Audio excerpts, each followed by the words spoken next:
अस्सलाम वालेकुम dear listeners. जी जनाब, कहिए क्या हाल अहवाल हैं, कैसे हैं आप सब। दुआ है, उम्मीद है आप सब खैरियत से होंगे और अल्हम्दुलिल्लाह मैं भी बिल्कुल खैरियत से हूँ। नावल की नेक्स्ट एपिसोड के साथ हाजिर हूँ। नावल का नाम है दर्द शब हिजरा, मुसन्निफ़ा है ज़ैनब आलिया और आप सुनेंगे इसकी किस्त नंबर 7। तपते सूरज की तेज़ शुआएं उसके नकाबज़दा चेहरे को झुलसा रही थीं। वो तेज़ कदम उठाती कॉलेज से वापसी पर अब्दुल को भी स्कूल से लिए घर की तरफ रवाना थी। अब्दुल को सूरज की तेज़ शुआओं से छुपाते अपने साए में रखे हुए चल रही थी और वो 10 साला अब्दुल 19 साला ततहीर के साए में छुप ही तो गया था। बच्चों, वो फ़हद आज स्कूल में बता रहा था कि उसके अब्बू इतवार को उसे शहर पार्क लेकर जाने वाले हैं। ततहीर उसकी बात समझ रही थी। ऐसी कई छोटी छोटी अब्दुल की ख्वाहिशात पर वो कान बंद कर जाती। ज़ुबान भी तो साथ ना देती कि उस मासूम की ख्वाहिशात का ये कहकर गला घोंट देती कि वो ऐसी अय्याशियाँ नहीं कर सकते। ये तो बहुत अच्छी बात है कि उसके अब्बा उसे लेकर जा रहे हैं।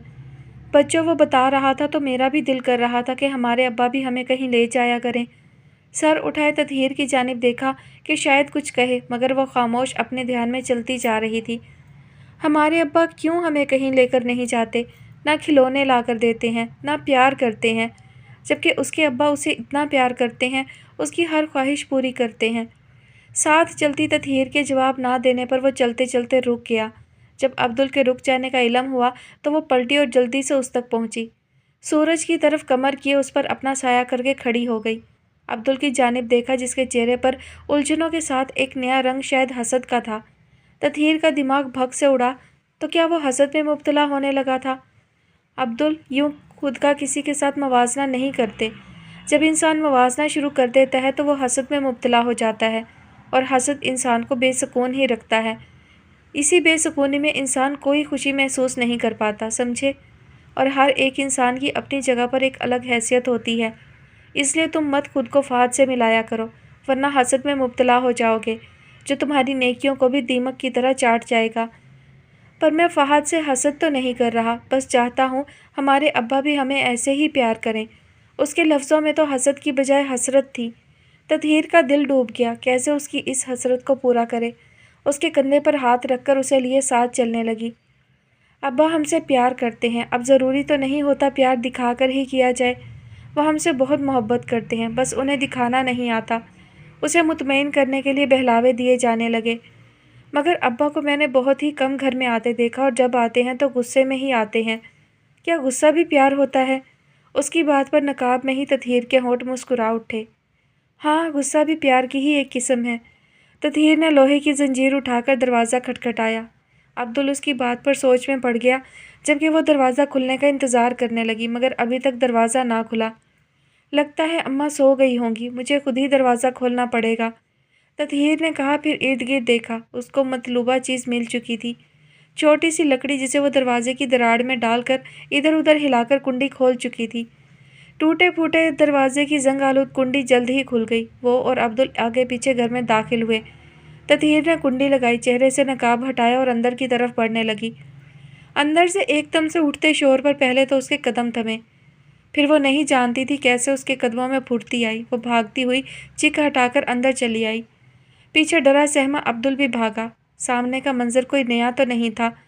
वो भागकर माँ के सामने आई कि बाप का सफ़ीना बीबी को पड़ने वाला थप्पड़ उसके चेहरे की खबर ले गया। तू पीछे हट, आबिद ने ततहीर को धक्का देकर एक तरफ गिरा दिया। वो चारपाई से टकराई, माथे पर चारपाई का सिरा लगा, उसके कंधे से कॉलेज बैग गिर गया। हर बार इनकार, तंग आ चुका हूँ मैं तुम्हारा इनकार सुन सुन के। जो कमाती है किस यार को खिला देती है तू कि मेरे लिए तेरे पास एक आना नहीं होता।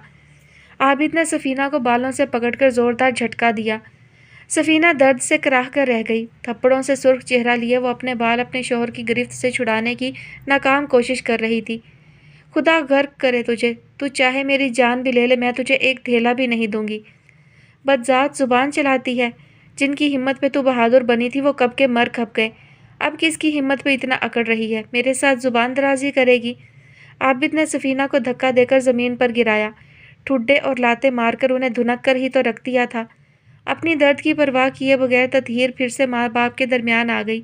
आबिद हमीद की लात उसकी पसली पर पड़ी तो वह कराह कर रह गई। दूर खड़ा अब्दुल डर कर रोने लगा। उसे समझ न आई वो आगे बढ़े या फिर घर से भाग जाए। جب میں نے کہا تھا کہ مجھے اتنے پیسے چاہیے تو کیوں انتظام نہیں کیا تو نے؟ اگر اس داؤد بیگ کو اس کے پیسے نہ دیے تو وہ میری جان لے لے گا۔ ادھر میری جان سولی پر اٹکی ہے اور تو ہاتھ پر ہاتھ دھرے بیٹھی رہی۔ اتنا ہلکا لیا تو نے مجھے؟ کس نے کہا تھا جوا کھیل؟ تیرے جوئے کا قرض اتارنے کے لیے ہم ہی رہ گئے ہیں۔ جا دفع ہو جائے یہاں سے، بے شک تو مجھے جان سے مار دے تب بھی تجھے ایک پیسہ نہیں دوں گی۔ سفینہ بی بی پھٹے ہونٹ سے خون صاف کرتے ہوئے اٹھ بیٹھی اور تطہیر کو سیدھا کر کے بٹھایا جو پسلی سے اٹھے درد کی وجہ سے پسلی پر ہاتھ رکھے ہوئے دوہری ہوئی جا رہی تھی۔ دیکھتا ہوں کیسے نہیں دیتی۔ اس سے پہلے کہ عابد پھر سے سکینہ کی طرف بڑھتا، تطہیر درد برداشت ہوتے بول پڑی، ابا میرے پاس پیسے ہیں، میں دیتی ہوں۔ تطہیر کی بات پر عابد کی سکڑی بھویں تیر کی طرح کھینچتی ہوئی اوپر کو اٹھی اور اس کے منہ سے بےہودہ قہقہا برآمد ہوا۔ دیکھا دیکھا، تم دونوں ہی بہت چالو خراٹ قسم کی عورتیں ہو۔ میں جانتا تھا پیسے ہوں گے تم لوگوں کے پاس، بس مجھے ٹرکا رہی ہو۔ بند کر دے بکواس کرنا، بیٹی ہے تیری، کچھ شرم کر لے۔ جن عورتوں کی صحبت میں تو رہتا ہے مت اسے ان بے غیرتیوں سے ملا۔ اٹھ پہلے پیسے دے مجھے، پھر میرے جانے کے بعد دونوں میری پھوڑی ڈالنے بیٹھی رہنا۔ عابد نے مونچھوں کو تاؤ دیتے ہوئے حکم صادر کیا۔ تطہیر تو اسے پیسے نہیں دے گی۔ وہ ماں کے ہاتھ سے اپنا ہاتھ چھڑا کر اٹھ کھڑی ہوئی اور کمرے میں چلی گئی۔ تطہیر، وہ تجھ سے زیادہ سمجھدار ہے، سفینہ پر طنز کیا۔ پیسوں کے نام پر اب وہ پرسکون ہوا تھا۔ عابد پلٹا کے روتے ہوئے عبدل کو دیکھ کر اس کی طرف بڑھا۔ ارے میرا شہزادہ کیوں رو رہا ہے؟ کسی نے کچھ کہا؟ ڈرے سہمے عبدل نے باپ کو دھکا دیا اور بھاگ کر ماں کی آغوش میں چھپ گیا۔ سالہ ہر کوئی میرے سے نفرت کرتا ہے، عابد منہ میں بڑبڑایا۔ ابا پیسے؟ ڈری سہمی تطہیر کی آواز پر وہ پیچھے پلٹا، اس کے ہاتھ میں موجود پیسے دیکھے۔ بس 2000 دیکھ کر عابد نے ایک کڑی نظر تطہیر پر ڈالی جو خاموش آنسو بہا رہی تھی۔ عابد نے اس کے ڈرے خوفزدہ چہرے کو دیکھا، اس کو گدی سے پکڑا اور اس کا سر اونچا کیا کہ تطہیر ڈر گئی۔ 30,000 کہا تھا میں نے، اس 2000 کی تو ایک پڑی بھی نہ ملے اور نہ ہی قرض اترے۔ ابا گھر میں ان 2000 کے علاوہ کچھ بھی نہیں ہے۔ اماں کی دوا کے لیے جو جوڑے تھے۔ تجھے نشہ کرنے کا اتنا ہی جنون ہے تو خود سے کمایا کر، کیوں میری زندگی جہنم کرنے آ جاتا ہے؟ سفینہ پھر سے بول پڑی۔ عابد نے بیٹی کو چھوڑا اور 2000 قمیض کی اوپری جیب میں ڈال کر سفینہ کی جانب پراسرار نظروں سے دیکھا۔ اگلے جمعہ آؤں گا، اگر پیسوں کا انتظام نہ ہوا تو اسے تیار کر دینا، سمجھی؟ باپ کی بات پر تطہیر کا سانس اوپر کا اوپر اور نیچے کا نیچے رہ گیا۔ اسے یوں لگا جیسے نزا کا وقت اس پر طاری ہونے لگا ہو۔ کیا اس کا باپ اسے بیچنے کی بات کر رہا ہے؟ سفینہ بیگم بپھری شیرنی کی طرح پیر کی درد برداشت کرتے ہوئے اٹھی، ہر انجام سے لاپرواہ عابد کی طرف بڑھتے اس پر کسی بھوکی شیرنی کی طرح جھپٹی۔ کیا بکواس کر رہا ہے؟ کیوں تیار کروں اسے؟ اگر اسے بیچنے کا خیال تیرے دل میں آیا تو یاد رکھنا تیرا خون پی جاؤں گی۔ تو خود کو بیچ دے، ہماری جان چھوڑ دے، گھٹیا انسان، کہیں مر کھپ کیوں نہیں جاتا؟ نشے نے تیرا دماغ کھوکھلا کر دیا ہے، تجھے رشتوں کی پہچان نہیں رہی، عزت کے رشتوں کو بیچنے کی بات کر رہا ہے۔ سفینہ نے ایک بار پھر سے اپنی شامت بلوا لی کہ عابد پھر سے اپنے جنگلی پن پر اتر آیا۔ مغل ذات بکتے سفینہ کو دھنک کر ہی رکھ دیا۔ اس پر عبدل بھی روتے ہوئے اپنے ننھے ہاتھوں سے باپ کو پیچھے ہٹانے لگا۔ شاید تطہیر کی منت سماجت کام آئی تھی یا وہ خود سفینہ کو مارتے ہوئے تھک گیا تھا، اس لیے وہ پیچھے ہٹ گیا۔ جمعہ یاد رکھنا، اگر پیسوں کا انتظام نہ کیا پھر جو میں کروں گا وہ حق بجانب ہوگا۔ اس نے اپنی بات اس تک پہنچائی اور جانے لگا کہ پھر پلٹا۔ تطہیر کو دیکھا جو روتے ہوئے ماں پر جھکی اسے اٹھانے کی کوشش کر رہی تھی۔ اس کے کانوں میں ہلتی سونے کی بالیاں اس کی نظر میں آ چکی تھیں۔ کانوں سے یہ بالیاں اتار کے دے۔ پھولے سانس کو اعتدال پر لاتے نیا حکم جاری کیا۔ ارے اپنی ماں کی آخری نشانی تو چھوڑ دے ہمارے پاس، کم بخت مارے، نیک ماں باپ کی بری اولاد، خدا جہنم واصل کرے تجھے۔ سفینہ بے بسی سے بولتے ہوئے کوس رہی تھی، رو رہی تھی، جبکہ تطہیر نے بغیر کسی پس و پیش کے بالیاں اتار کر باپ کی ہتھیلی پر رکھ دیں۔ اب زیور کے نام پر اس کی ماں کا پہنایا گیا سونے کا پتلا سا لونگ ہی رہ گیا تھا۔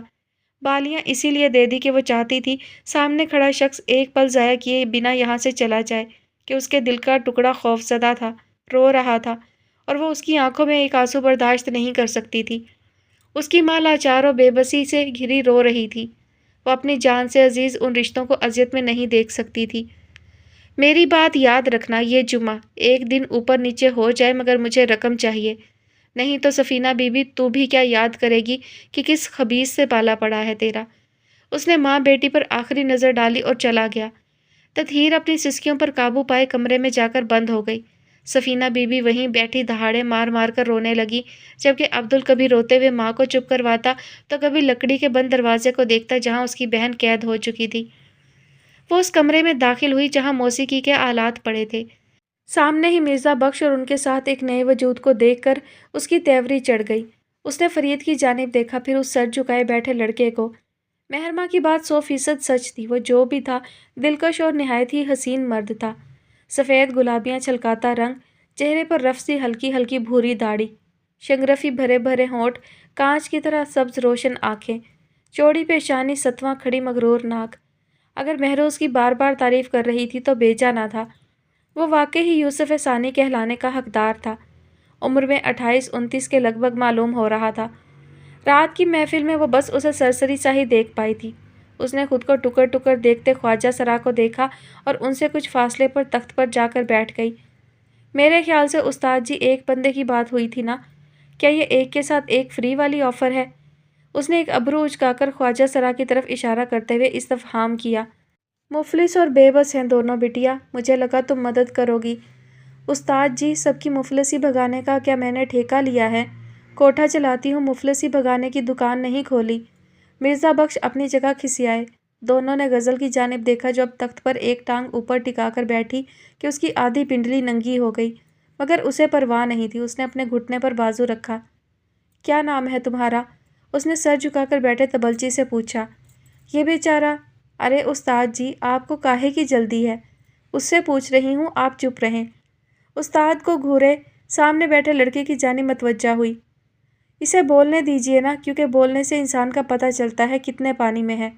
इसने हमारे महल सराय ही रहना है, बच्चियों की ज़िंदगी का मामला है। अब देखिए ना, लौंडे ने हुस्न भी तो कमाल का पाया है। ऐसा ना हो मेरी बच्चियों की ज़िंदगी पर बट्टा लगाकर फ़रार हो जाए, है कि नहीं? कैसी फ़िक्र थी उसके लहजे में, जैसे वो उसकी बेटियां हों। खानम तो अपने आबाद सराय में हर ऐरे गैरे को ही घुसाई जाती हैं। जूं जूं वो बुढ़ी होती जा रही हैं, उनकी बुद्धि नष्ट होती जा रही है। बिटिया, मुझ पे भरोसा करके ही खानम ने इन्हें बुलवाया था। फरीद ने सारी तफ्तीश की है। गज़ल ने फरीद की जानिब देखा, जिसने मिर्ज़ा बख्श की बात पर हाँ में सर हिलाया कि सब मामलात ठीक हैं। वो बात तो ठीक है उस्ताद जी, पर लौंडे को अपने काम में कोई ख़ास महारत नहीं। अपने काम में बहुत अनाड़ी और कोरा है। बिटिया बेरोज़गार है। 2 माह पहले ही मेरे पास ये दोनों बहन भाई आए थे। बिटिया, तुम भी जानती हो, तब खानम से बात की थी, मगर वो इसे रखने से मना कर गई। इसने जो भी पहले थोड़ा बहुत सीखा, माँ के मरने पर गांव चला गया और वो सीखा सिखाया बीच में ही रह गया। अब मजबूर होकर फिर मेरे पास आ गए थे। जो भी इसने सीखा इन्हीं चंद हफ्तों में सीख गया। आगे मज़ीद हाथ अच्छा हो जाएगा। अब जब खानम ने फरीद को नए तबलची का बोला था तो मैंने ही इन्हीं का बताया था। भरोसेमंद और शरीफ हैं दोनों। लेकिन बदकिस्मती के खानम को इसका काम पसंद नहीं आया, निकाल दिया उन्होंने। आखिरी बात पर गज़ल को अचंभा लगा कि ये बात अभी ही उसके इल्म में आई थी और अब उसे खानम का फ़ैसला दुरुस्त ही लगा। अच्छा हुआ। बिटिया, ऐसे ना करो, बेरोज़गार हैं, कुछ रहम करो इन पर। ये बहुत मेहनती बच्चा है, सीख जाएगा काम, बस तुम इनकी थोड़ी मदद कर दो। मेरे लिए ही इन्हें रख लो, बड़ी उम्मीद से आए थे मेरे पास। अब खानम ने इन्हें जाने का कह दिया तो मैंने ही इन्हें रोका था कि तुमसे एक बार बात कर लूँ। मुझे उम्मीद है तुम इनकी मदद करोगी। मिर्ज़ा बख्श की उम्मीदों पर दिली तौर पर वो भी पानी नहीं फेरना चाहती थी, मगर क्या करती। मिर्ज़ा बख्श को बहुत ही तसल्ली से सुनती गज़ल फिर से उस लड़के की जानिब मतवज्जा हुई। ओए लौंडे, अपना नाम बता। वो बोले बगैर हाथों के इशारे से उसे कुछ समझाने लगा। गूंगा है? गज़ल की तरह शीदा भवें सुकड़ी। लड़के ने हाँ में सर हिलाया। उसे इतनी खूबसूरत शक्ल पर ऐसी कमी पे अफसोस हुआ। गज़ल ने सर्द सांस भरा। उसके चेहरे के ज़ाविये एक पल में नॉर्मल हुए और अगले ही लम्हे उन्हें रखने का फ़ैसला कर चुकी थी। अख, लगता है तुझे भी मुझे ही गोद लेना पड़ेगा। वो अपना कान खुजाते हुए खुद से बड़बड़ाई कि उसका खर्चा पानी भी उसे ही पूरा करना पड़ेगा। उस्ताद जी, नाम क्या है इस लौंडे का? घुंघरू। घुंघरू नाम है इसका। घुंघरू। उसने सर हिलाते हुए उसका नाम दोहराया। लिखत पढ़त जानते हो? उसने हाथ के इशारे से कुछ कहा। गज़ल को समझ न आई। उसने मिर्ज़ा बख्श की जानिब देखा। 5 जमातें पास है, थोड़ा बहुत लिख लेता है। अगर किसी को कोई बात समझ ना आए तो अक्सर लिख कर बात समझा देता है। गज़ल ने पुरसोच अंदाज में सर हिलाया। देख घुंघरू, यहाँ ये धंधा होता है, मगर यहाँ किसी की बेबसी का फ़ायदा नहीं उठाती, ना उठाने देती हूँ। ये मेरे असूलों के मुनाफी है। यहाँ हर किस्म की औरत भी है, लड़की और बच्ची भी, तो ज़रा उन सबसे एहतियात बरतना। تیری ہی بھلائی ہے، تجھے استاد جی کے بھروسے پر رکھ رہی ہوں۔ تیرے حوالے سے میں خانم سے بات کر لیتی ہوں، لیکن ایک بات میری دماغ میں بٹھا لے، اگر تو نے میری بچیوں پر بری نظر ڈالی، مجھے ہی ڈسنے کی کوشش کی تو تیری جان لے لوں گی، سمجھا؟ میرا بھروسہ مت توڑنا۔ اس کی خوبصورتی دیکھ کر ہی غزل نے واضح اور صاف بات کرنا مناسب سمجھا۔ لچھے دار باتیں نہ تو اسے پسند تھی اور نہ ہی وہ کرتی تھی، اسی لیے صاف اور کھری بات کی۔ گھنگرو نے خاموشی سے سر ہاں میں ہلاتے غزل کی جانب دیکھا، مگر اس کے پیچھے ہی دروازے کی اوڑ سے جھانکتے نسوانی وجود پر نظر پڑی، جو جھٹ سے اس کی نظر خود پر پڑتے دیکھ کر پیچھے ہٹ گئی۔ گھنگرو نے اگنور کر دیا اور پھر سے غزل کی جانب متوجہ ہوا، جو اب اس کے ساتھ بیٹھے وجود کی جانب رخ بدل چکی تھی۔ یہ کون ہے؟ ہائے ربا، مجھ جیسی مخلوق تیرے سامنے ہے، مذاق تو مت بنا۔ بھاری مردانہ خوفناک آواز کانوں کو بھدی محسوس ہوئی۔ مذاق کب بنایا؟ یہی پوچھا۔ تو کیا لگتی ہے اس کی؟ غزل سخت لہجے میں بولی۔ بھائی ہے رے میرا، ظالم دنیا جینے نہیں دیتی، اسی لیے ہر جگہ مجھے ساتھ ہی رکھتا ہے، مگر میرا گرو بھی بہت اچھا ہے، جب بھائی کے ساتھ بھی دل نہیں لگتا تو اس کے پاس چلی جاتی ہوں۔ اللہ میرے گرو کو حیاتی دے کہ وہ بہت بیمار جو رہتا ہے، کینسر ہے نا اسے۔ اس کے تفصیلی جواب پر غزل کو معلوم ہوا کہ یہ بہت ہی باتونی اور بے سروپا باتیں کرنے والی آفت ہے۔ تمہارا نام کیا ہے؟ مستانی۔ غزل نے اسے آنکھ بھر کر دیکھا، واقعی مستانی مستانی ہی لگ رہی تھی۔ سیاہ سرمے سے بھری آنکھیں جو بہت ہی موٹی لگ رہی تھیں، ڈارک میک اپ کی موٹی تہیں چڑھائے اس کی اصلی صورت کو ہی چھپا چکی تھی۔ اس کے بیٹھنے سے ہی وہ اندازہ لگا چکی تھی کہ قد کاٹ میں اپنے بھائی کی طرح نمایاں ہی ہوگی، اور جسامت بھی چوڑی تھی، مگر میک اپ سے لتڑا چہرہ اسے عجیب ہی بنا رہا تھا۔ اپنے بھائی کی نسبت وہ کچھ عجیب تھی۔ مستانی اور غزل کی گفتار سنتے پرتپش نظروں پر گھنگرو کو محسوس ہوا جیسے پھر سے وہ لڑکی اسے دیکھ رہی ہے۔ اس کے دیکھنے پر وہ پھر سے پیچھے ہٹ گئی۔ گھنگرو کو یہ لکا چھپی کا کھیل کچھ عجیب سے بھی عجیب لگا۔ فرید، مہمان سرائے کے پچھلے کمروں میں سے گھنگرو کو ایک کمرہ دے دے اور اسے سمجھا دینا کیسے یہاں رہنا ہے۔ فرید کو حکم دے کر وہ مستانی کی جانب متوجہ ہوئی۔ اور مستانی، تو ہمارے ساتھ ہی رہے گی۔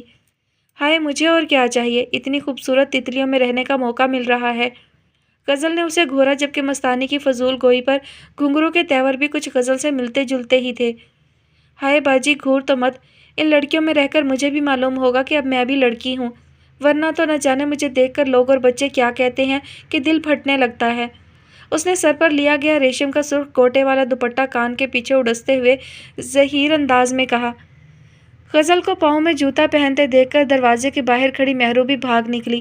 وہ تو بس یہ دیکھنے آئی تھی غزل کا موڈ ٹھیک ہوا یا نہیں، اور اس کا رویہ اس اپالو شہزادے کو دیکھ کر کیا ہوگا، مگر غزل پریشان ہوئی تھی تو کمسن بچیوں کی وجہ سے۔ اسے اس لڑکے کے حسن سے زیادہ لڑکیوں کی فکر لاحق ہوئی۔ ہائے رے باجی، تم بہت سونی ہے، اور تم کافی چرب زبان، غزل اٹھتے ہوئے مستانی کی بات پر بولی۔ کب باجی، اتنا کم تو بولتی ہوں، سرمے سے بھری آنکھوں سے غزل کے چہرے کو بغور دیکھتے کہا۔ فرید، کچھ خرچہ پانی ان دونوں کو دے دے۔ وہ کمرے سے نکلتے ہوئے فرید کو دیکھ کر بولی کہ مستانی بھی اس کے تیز قدموں کے ساتھ قدم ملانے لگی۔ ہائے باجی، مجھے صرف اپنے ساتھ ہی رکھنا، بہت سیوا کروں گی۔ جانتی ہے نا، ہم لوگ جس پر فدا ہو جائیں اس کی خدمت گار بن جاتے ہیں، پھر ان کا پیچھا نہیں چھوڑتے۔ تو میرے من کو پہلی نظر میں ہی بھا گئی ہے، اب میں تیرا پیچھا نہیں چھوڑنے والی۔ بس بس، فضول مت بول، تیرا سوچتی ہوں کیا کرنا ہے۔ ابھی تو واپس جا، فرید تجھے تیرا کمرہ دکھا دے گا۔ ہائے رے باجی، اس سخاوت پر خدا تیرا بھلا کرے، تیرے دل کی ہر مراد پوری ہو، مولا تجھے خوش رکھے، غم حسین کے سوا کوئی غم بھی تیرے پاس نہ آئے۔ یہ ایک ہجڑے کی دعا ہے اور میں عاشق حسین ہوں، یاد رکھنا میری یہ دعا سیدھی عرش پر جائے گی۔ مستانی کی دعا پہ اس کے قدم تھمے، اسے لگا جیسے وہ مستانی کی دعا اس کے دل کی صدا ہو۔ اگلے ہی پل اس کے چہرے کا رنگ متغیر ہوا، وہ اسی تیزی سے قدم اٹھاتے ہوئے خانم کے کمرے کی طرف بڑھی تاکہ گھنگرو اور مستانی کو مستقل یہاں رکھنے کی بات کر سکے۔ عصر کا وقت ہو چکا تھا۔ زخمی وجود لیے سفینہ بی بی چارپائی پر آنکھوں پر دایاں بازو رکھے لیٹی تھی۔ کئی بار وہ اپنے سہاگ کو بد دعائیں دیے اسے کوس چکی تھی۔ بہتے آنسو تو تھم گئے، مگر دل خوف کے شکنجے میں جکڑا جا چکا تھا۔ پاس ہی ڈرا سہما عبدل آنکھیں بند کیے ماں سے چمٹ کر لیٹا تھا۔ اس کی ننھی لرزتی پلکوں سے صاف معلوم ہو رہا تھا کہ وہ جاگ رہا ہے۔ اماں، شکستہ قدموں سے رسوئی سے نکلتی تطہیر ماں کی طرف آئی۔ اس کی پکار پر سفینہ نے ہنکارا بھرا۔ ٹکور کروا لیں، رہنے دے، کوئی ضرورت نہیں۔ اماں آپ کا پاؤں سوجا ہوا ہے، مزید سوج جائے گا۔ ماں کے سوجے پیر کو دیکھ کر اس کا دل پھر سے بھر آنے لگا تو آنکھوں میں نمی تیرنے لگی۔ ارے تو کون سا پہلی بار سوجا ہے، اب تو عادت سی ہو گئی ہے ان جسمانی زخموں کو سہنے کی۔ میری جان کو ایک ہی بات کھائے جا رہی ہے، آج جو اس نے بکواس کی میرا کلیجہ پھٹ رہا ہے۔ نشے نے اس کے دماغ کو کھوکھلا کر دیا ہے جو اتنی بے غیرتی سے تیرے بارے میں بات کر گیا۔ وہ بے ضمیر انسان ہے، اسے بس اپنی عیاشی اور اپنا نشہ پورا کرنے سے مطلب ہے۔ ہم لوگ جائیں بھاڑ میں، اسے کوئی پرواہ نہیں۔ ماں کا واویلا پھر سے شروع ہوتا دیکھ کر وہ ہاتھ میں پکڑے ہوئے گرم تیل اور ہلدی میں لتھڑی روئی لیے نیچے ہی کچے فرش پر بیٹھتے ماں کے پیر کی ٹکور کرنے لگی۔ یہ مرگ اب کیوں نہیں جاتا؟ اب نہ جانے کیا گل کھلائے، مجھے تیری فکر کھائی جا رہی ہے۔ جب جب اس کی باتیں دماغ میں گونجتی ہیں میرا کلیجہ منہ کو آنے لگتا ہے۔ وہ ماں کو کیا بتاتی کہ یہی دکھ تو اسے آج ملا تھا۔ وہ کتنے پل ہی تو اسی بے یقینی میں گھری رہی۔ کیا ایک باپ اپنی بیٹی کے بارے میں یہ بات کر سکتا ہے؟ اسی لیے تو وہ ماں اور عبدل کو ان کے حال پر چھوڑ کر کمرے میں گھسی کتنی دیر اپنے باپ کی بات پر روتی رہی۔ جب دل کا غبار تھما تو ماں اور بھائی کی فکر میں کمرے سے نکل آئی۔ اب جب ماں کا سوجا پاؤں دیکھا تو دل مزید بوچھل زدہ ہو گیا۔ میرا دل تب سے ہول رہا ہے جب سے وہ بدذات اول فول بک کر گیا ہے۔ اب اس کی نظر تجھ پر آ ٹھہری ہے۔ جو ایسی واہیات گل کر سکتا ہے اس کے لیے عمل کرنا کوئی مشکل نہیں ہوتا۔ یہی سوچ مجھے کھائی جا رہی ہے کہ میں کب تک تیری حفاظت کر پاؤں گی، کہاں تک تجھے اور عبدل کو اس حیوان سے بچاؤں گی۔ کوئی آسرا نہیں میرا، کس کے در پر تجھے چھوڑ آؤں، کہاں سے تیرے لیے کوئی محفوظ ٹھکانہ ڈھونڈوں جو تیری حفاظت کرے۔ سفینہ بی بی منہ پر کپڑا رکھے پھر سے اپنی بے بسی اور لاچارگی پر بلک بلک کر رو دی، اور وہ ماں کی بات پر بے حس بنی خاموشی سے اس کے پیر کی ٹکور کرتے روئی کو عام کپڑے سے باندھ رہی تھی۔ میں تو اپنے لیے موت کی دعا بھی نہیں مانگ سکتی کہ میرے بعد تم دونوں کو وہ حرام خور بیچ کر کھا جائے گا۔ اس دنیا میں کوئی رشتہ دار بھی تو نہیں ہے کس کے در پر تجھے چھوڑوں۔ سفینہ کی آواز رند گئی تو بازو کی اوٹ میں چھپی بوڑھی آنکھوں سے آنسو بہہ رہے تھے۔ کیسی بے بسی اور بے چارگی لہجے میں در آئی تھی۔ تطہیر ماں کی بے بسی پر آنکھوں میں تیرتی نمی کو پلکوں کی دہلیز پھلانگنے سے روکنے میں ہلکان ہوئے جا رہی تھی۔ دوسری طرف عبدل کو ماں اور اپنی بہن کی باتوں پر اپنے باپ سے نفرت سی ہونے لگی۔ وہ اپنے آفس میں موجود تھا کہ الیون دروازہ ناک کرتے ہوئے اندر داخل ہوا۔ آنکھوں پر نظر کی بغیر فریم والی اینک درست کرتے احمد نے سرسری سی نظر دروازے کی جانب مبذول کی۔ الیون کو دیکھ کر پھر سے اپنے کام کی جانب متوجہ ہو چکا تھا۔ آؤ الیون بیٹھو۔ پاس آتے الیون کو بیٹھنے کا اشارہ دیا۔ لالا یہ خان انڈسٹری کی فائل آج ہمارا ان کے ساتھ پروجیکٹ ختم ہو چکا ہے، آپ ایک بار دیکھ کر سائن کر دیں۔ وہ بیٹھتے ہی اپنی آمد کا مقصد بیان کر گیا۔ تم نے چیک کر لی؟ لیپ ٹاپ پر کچھ ٹائپ کرتے مصروف انداز میں استفہام کیا گیا۔ جی لالا، ویسے تیمور بھائی کو آپ نے انفارم تو کر دیا تھا نا، کل فاروق انڈسٹری والوں کے ساتھ میٹنگ ہے۔ الیون کے لہجے میں فکر مندی تھی۔ فکر مت کرو، ہمیشہ کی طرح عین وقت پر ہی آئے گا۔ تم نے پریزنٹیشن تیار کر لی؟ کی بورڈ پر اس کی انگلیاں تیزی سے متحرک تھیں، ساتھ ہی اس نے سرسری سی نظر الیون پر ڈال کر نظریں واپس سکرین پر مذکور کر دی۔ جی ہو گئی ہے۔ ٹھیک ہو گیا۔ کچھ دیر کے لیے اپنا کام ادھورا چھوڑے الیون کی دی گئی فائل کے صفحے الٹ پلٹ کرتے ایک بار خود سے سارا حساب کتاب دیکھنے لگے۔ ویسے باتوں باتوں میں مجھے فاروق جبار کی پسندیدگی کا اندازہ تو ہو چکا ہے کہ وہ ہم سے کپڑا خریدنا چاہتا ہے۔ اسے ہمارا کام بہت پسند ہے کہ ہمارے کپڑے کا ریٹ مناسب اور کوالٹی ہائی ہے، ڈیزائننگ بھی نئی سے نئی اور منفرد ہوتی ہے، اس لیے وہ پرزور اصرار کر رہے ہیں کہ ایک بار ان کے ساتھ بھی ڈیلنگ کی جائے۔ اب تمہاری کیا رائے ہونی چاہیے؟ میں نے فاروق انڈسٹری کے بارے میں کافی معلومات اکٹھی کی ہے، اگرچہ کہ انڈسٹری نئی ہے مگر ان کی اب تک جن کے ساتھ بھی ڈیلنگ ہوئی بے شک تھوڑے مال کی ہی ہو مگر نیک نیتی سے لین دین کیا گیا ہے، میرے خیال سے ان کے ساتھ کام کرنے میں کوئی مذائقہ نہیں۔ الیون نے جواب دیا مگر اس کی جانچتی نظریں احمد کے بجھے چہرے کو اپنی گرفت میں رکھے ہوئے تھیں، جس نے آج کل خود کو کچھ زیادہ ہی کام میں مصروف کر لیا تھا۔ چلو دیکھتے ہیں کیا بنتا ہے، ویسے تیمور بھی انہیں سپورٹ کرنے کے حق میں ہے۔ وہ پین سٹینڈ سے پین نکالے فائل پر سائن کرنے لگا۔ لالا ایک بات پوچھوں؟ پوچھو۔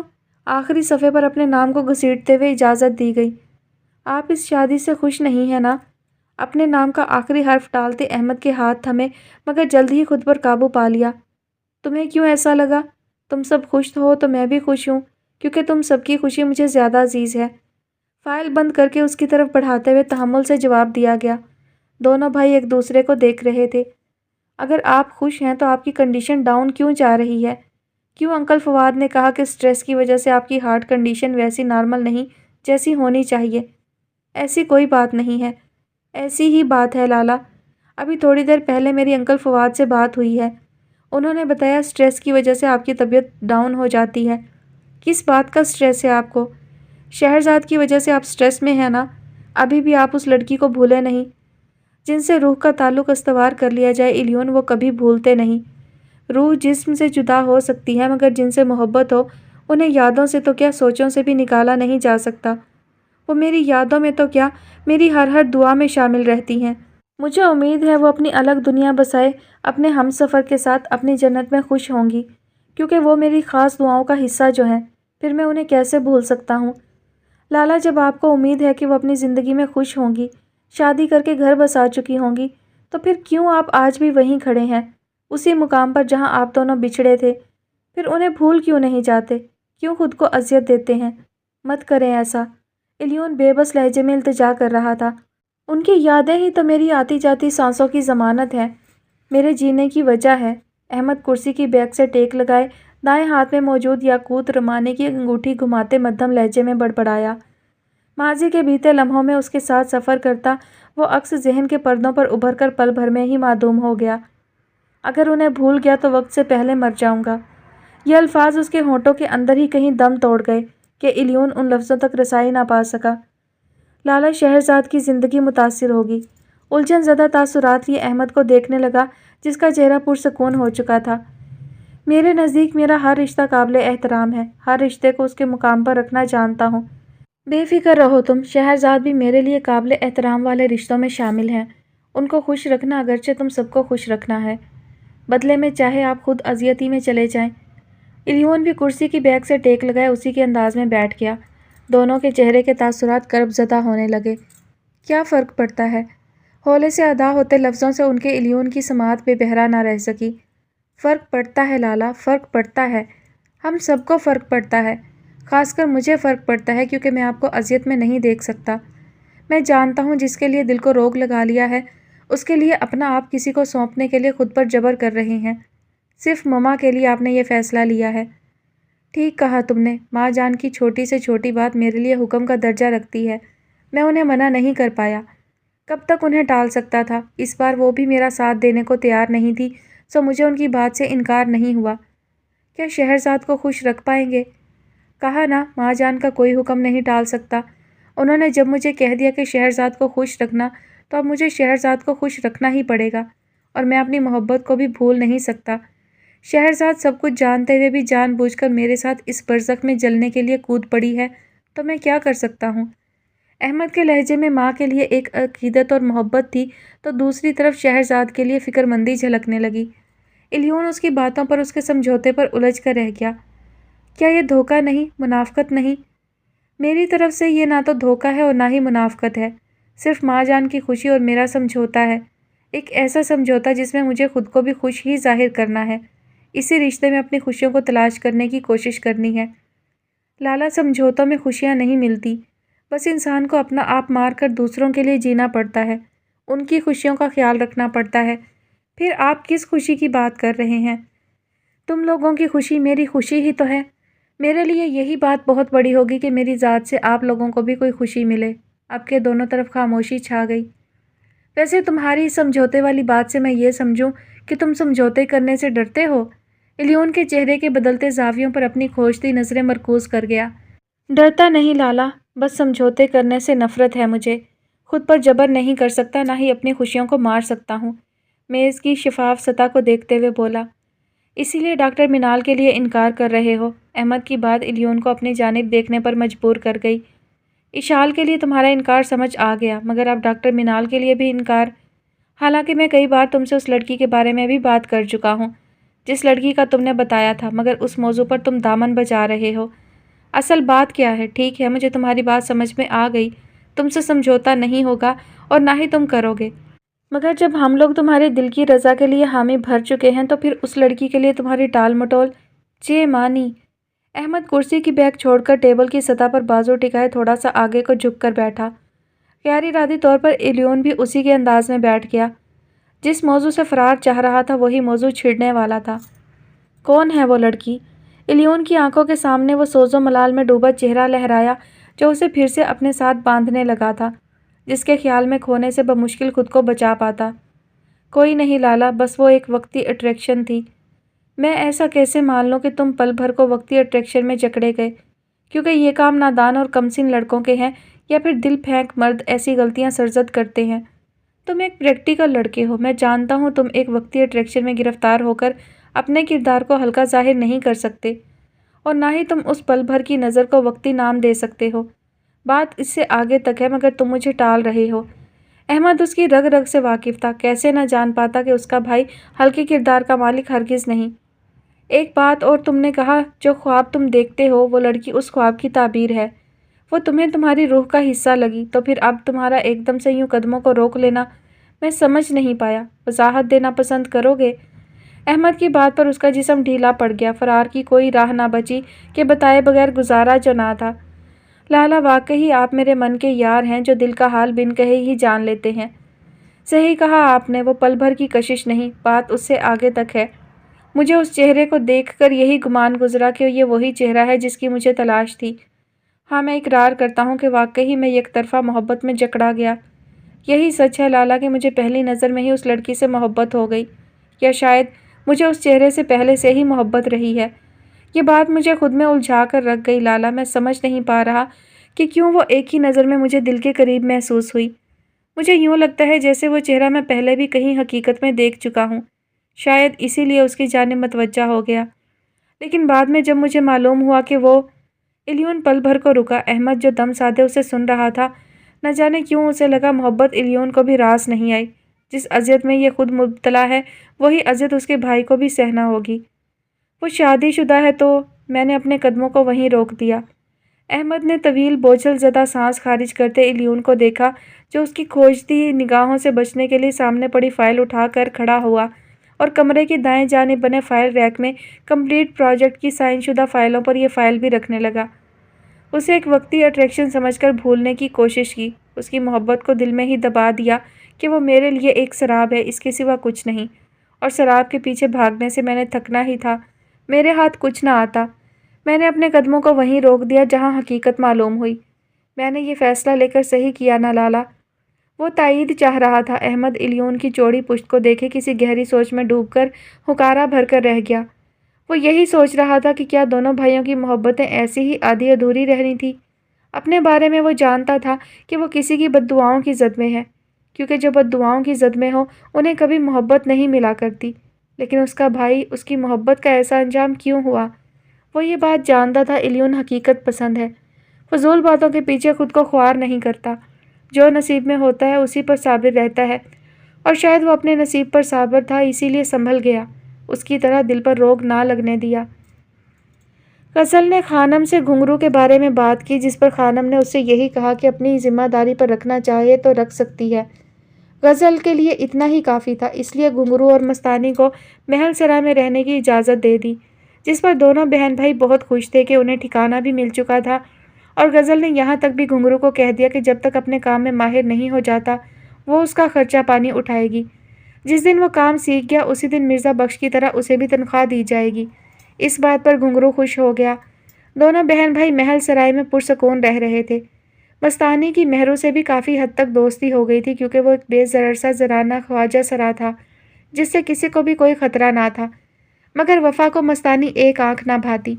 अभी ही वफ़ा की बदतमीज़ियों पर मस्तानी गुस्सा ज़ब्त किए निचले हिस्से में बने किचन में चली आई, जहाँ महरो वफ़ा के लिए खाना निकाल रही थी।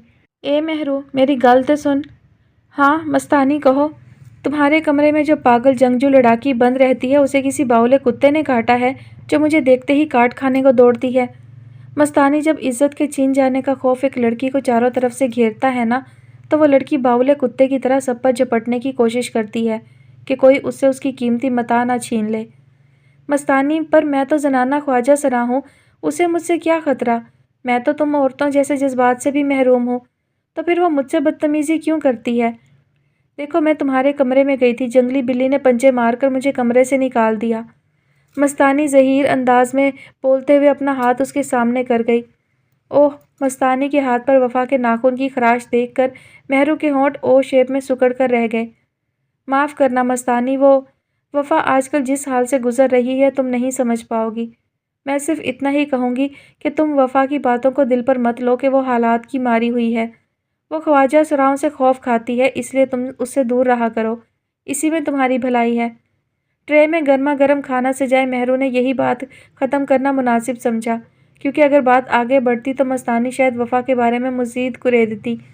مہرو کھانا لیے جا چکی تھی اور مستانی وفا کے بارے میں کچھ سوچنے لگی۔ آج اتوار تھا، دونوں بہن بھائی گھر پر ہی موجود تھے۔ سفینہ بی بی کے پیر کا درد کچھ ٹھیک ہوا تو وہ حویلی کام کرنے چلی گئی۔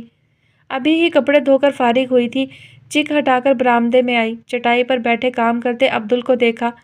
گرمی کی بڑھتی شدت کی وجہ سے اس نے صبح سے ہی عبدل کو جالی کی سفید بنیان اور کاٹن کی ملگجی شلوار پہنا دی تھی۔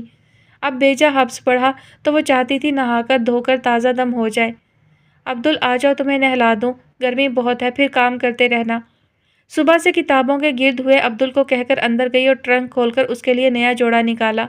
وہ اکثر جمعہ بازار سے اس کے لیے سستے کاٹن کے کپڑوں کے پیس لاتی اور خود سلائی کر کے اسے پہناتی رہتی، اپنے سارے شوق اس پر پورے کرتی۔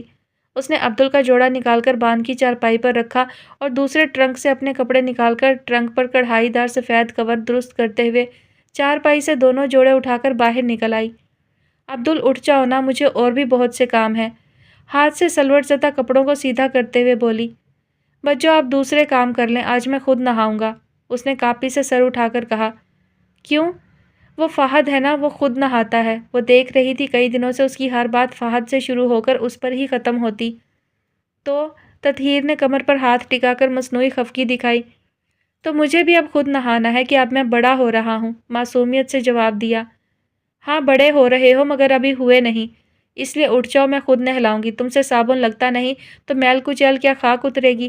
کبھی تم نے خود چہرہ صابن سے دھویا نہیں کہ کہیں صابن آنکھوں میں نہ چلا جائے؟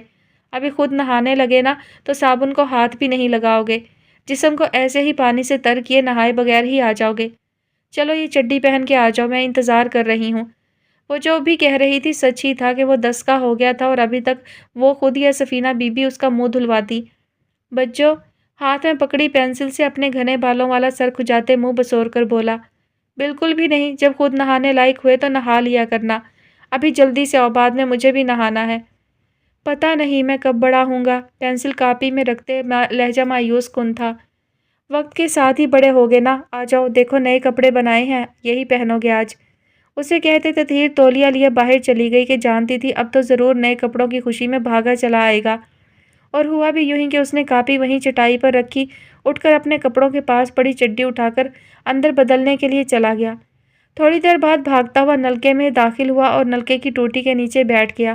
نلکے کا ٹھنڈا یک پانی جسم پر پڑا تو اسے سکون ملا۔ اس کی پٹر پٹر شروع تھی اور تطہیر بس خاموشی سے نلکا چلاتے اسے رگڑ رگڑ کر نہلانے لگی۔ میرا دل کرتا ہے میں جھٹ سے بڑا ہو جاؤں اور آپ کو اور اماں کو لیے کہیں دور چلا جاؤں، جہاں ابا نہ آ سکے اور آپ دونوں کو شاہوں کی حویلی کام نہ کرنے جانا پڑے، بلکہ میں کما کر کے لایا کروں۔ بچوں دیکھیے گا، میں شاہوں کی حویلی سے بھی بڑا گھر بناؤں گا اور اس میں آپ کو رانیوں کی طرح رکھوں گا، آپ کو کوئی کام نہیں کرنے دوں گا۔ عبدل نے دونوں ہاتھ نلکے کی ٹوٹی کے نیچے کیے اور ہاتھوں کے پیالے میں پانی بھر کر شرارت سے تطہیر پر پھینکا، جس کا دھیان تو عبدل کی باپ والی بات پر اٹک گیا۔ وہ عبدل کی شرارت پر ہنس بھی نہ سکی، شاید وہ کچھ دن پہلے ہونے والے واقعہ کو ابھی بھی بھول نہیں پایا تھا، اسی لیے باپ کے حوالے سے ایسی بات کر رہا تھا۔ اس کے باپ نے جو کیا، کیا وہ بھولنے والی بات تھی؟ بچوں آپ اداس کیوں ہیں؟ ہنسیے نا، مجھے آپ کی مسکراہٹ دیکھنی ہے۔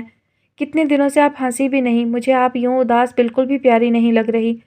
وہ پھر سے تطہیر کو متوجہ کرتا اس پر پانی گراتے اسے بھگونے لگا اور وہ مصنوعی چولا چہرے پر چڑھائے مصنوعی ہنسنے لگی، مگر دل اندر سے رو رہا تھا تو سچی مسکراہٹ کیسے ہونٹوں کا احاطہ کرتی۔ کاش عبدل تم عمر میں مجھ سے بڑے ہوتے، میرا مان بنتے، پھر مجھے تمہاری نہیں بلکہ تمہیں میری حفاظت کرنی پڑتی، بھائی کا تحفظ مجھے بھی میسر ہوتا تو ابا کبھی یوں سوچ بھی نہ سکتے۔ وہ دل میں سوچ رہی تھی جبکہ عبدل نہ جانے اپنے کون سے قصے سناتے اسے ہنسانے کی کوشش کر رہا تھا۔